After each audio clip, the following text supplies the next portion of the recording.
നമസ്കാരം. എ.ടി.എമ്മിൽ നിന്നും UPI application ഉപയോഗിച്ച് ക്യാഷ് വിഡ്രോവൽ നടത്തുമ്പോൾ അക്കൗണ്ടിൽ നിന്ന് ഡെബിറ്റ് ആവുകയും എ.ടി.എം മെഷീനിൽ നിന്നും ക്യാഷ് ലഭിക്കാതെ വരികയും ചെയ്താൽ എന്താണ് ചെയ്യേണ്ടത്? എന്തുകൊണ്ടാണ് ഇത്തരത്തിൽ വിഡ്രോവൽ ഫെയിലിയർ ഉണ്ടാകുന്നത്? ഇതെങ്ങനെ സോൾവ് ചെയ്യാം? ഇത്തരം കാര്യങ്ങളാണ് ഈ വീഡിയോയിലൂടെ നിങ്ങൾക്കായി ഷെയർ ചെയ്യുന്നത്.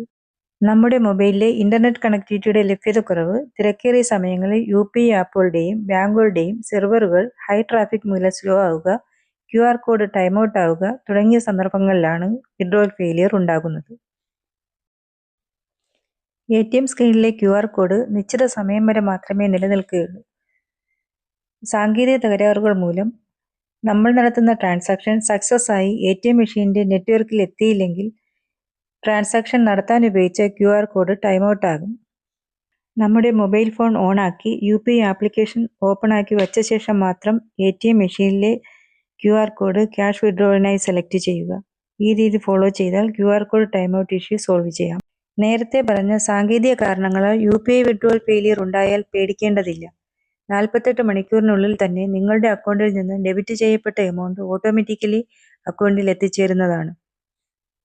48 മണിക്കൂറിന് ശേഷം നിങ്ങളുടെ ബാങ്ക് സ്റ്റേറ്റ്മെന്റ് പരിശോധിച്ചാൽ യു.പി.ഐ REV, യു.പി.ഐ RET എന്ന പേരിൽ ഓട്ടോമാറ്റിക് റിവേഴ്സൽ പ്രോസസ് വഴി നിങ്ങളുടെ അക്കൗണ്ടിൽ ക്യാഷ് ക്രെഡിറ്റ് ചെയ്തതായി കാണാം. ഓട്ടോമാറ്റിക് റിവേഴ്സൽ പ്രോസസ്സിന് SMS സന്ദേശം ലഭിക്കാറില്ല.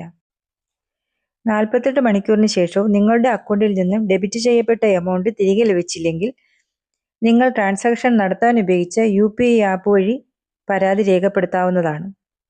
ഉദാഹരണത്തിനായി ഗൂഗിൾ പേ ആപ്പാണ് നിങ്ങൾ ഉപയോഗിക്കുന്നതെങ്കിൽ അതിൽ ട്രാൻസാക്ഷൻ ഹിസ്റ്ററി എന്ന ഓപ്ഷൻ സെലക്ട് ചെയ്യുക.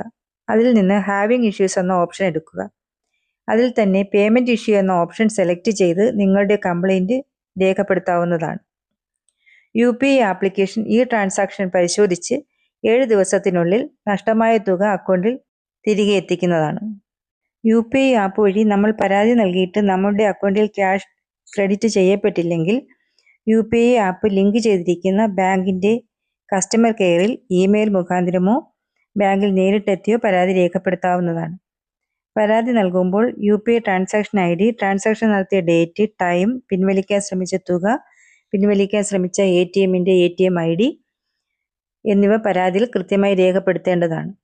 കഴിയുമെങ്കിൽ ഫോണിൽ നിന്ന് ട്രാൻസാക്ഷന്റെ ഒരു സ്ക്രീൻഷോട്ട് കൂടി പ്രിന്റ് ഔട്ട് എടുത്ത് പരാതിയോടൊപ്പം സബ്മിറ്റ് ചെയ്യാവുന്നതാണ്.